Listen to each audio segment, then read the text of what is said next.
Hey there, friends. Pastor Mark McElraith here, and we're going to reflect a little bit more today on our devotional reading from the Reservoir. This is, of course, a Wednesday, May 26th reading called Fast Secretly and Joyfully. It focuses on Matthew chapter 6, verses 16 through 18. You know, when I read this passage, I had a few questions to ask of myself, and so I asked these same things of you. How do you express your faith outwardly? How would those around you know that you follow Christ? Now, certainly living our lives so that Christ is made evident to others is quite important. However, listen to this scripture. Today's scripture, it's Matthew 6, 16 to 18. Jesus says, "And whenever you fast, do not look dismal like the hypocrites, for they disfigure their faces so as to show others that they are fasting. Truly, I tell you, they have received their reward. But when you fast, put oil on your head and wash your face, so that your fasting may be seen not by others, but by your Father who is in secret. And your Father who sees in secret will reward you." Well, what does that mean to us? Does this mean we should be hiding our faith?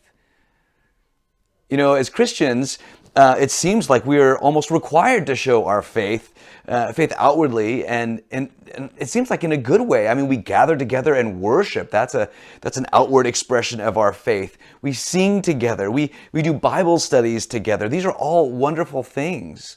Shouldn't we be living our faith out loud so the world can see? And yet we have this text. So is this passage saying we should hide our faith? Well, actually, if we take this scripture in context of the entire Bible, as we always should, by the way, we realize that this is not exactly what the text is saying. You see, in our tradition, we interpret scripture with scripture. And so what is this particular scripture saying in light of the entire biblical witness? Well, we learn that this text is not about hiding your faith. It really is about faith competition, isn't it? It's about trying to impress one another with our spiritual maturity. And how ironic is that? It's like bragging about how humble you are. You know, it reminds me of the story of Lady Diana Cooper many years ago in London. I'm going to actually read a little snippet of this incident to you. I find it fascinating. It says this: "At a reception honoring musician Sir Robert Mayer on his 100th birthday, elderly British socialite Lady Diana Cooper fell into conversation with a friendly woman who seemed to know her well. Lady Diana's failing eyesight prevented her from recognizing her fellow guest until she peered more closely at the magnificent diamonds and realized she was talking to Queen Elizabeth. Overcome with embarrassment, Lady Diana curtsied and stammered, "Ma'am, oh, ma'am, I'm sorry, ma'am, I didn't recognize you without your crown." The Queen replied, "It was so much Sir Robert's evening that I decided to leave it behind."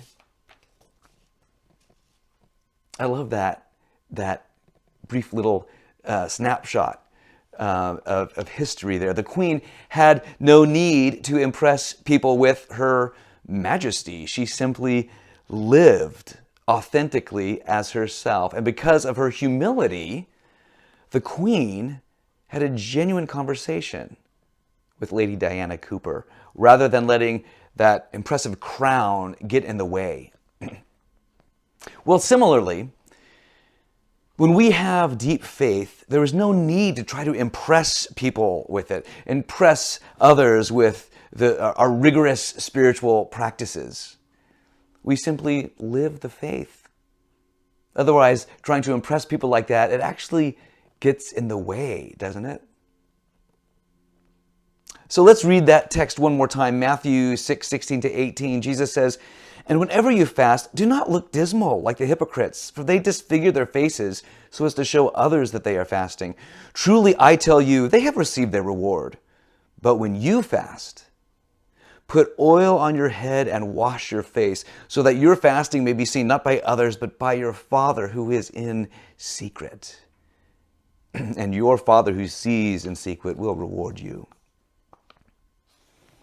So I say, as we close this reflection time together, ask yourself this: in what ways do I try to impress others, thinking I am a spiritual superstar? How does that actually hinder my relationship with God? Well, today, let's focus on how God views our faith rather than how others view our faith. And let's let go of trying to impress others with how spiritually mature we are. And let's turn our eyes on God and focus there rather than on trying to impress others. Yes, it's a challenge. It's a challenge for me too. But let's try that today.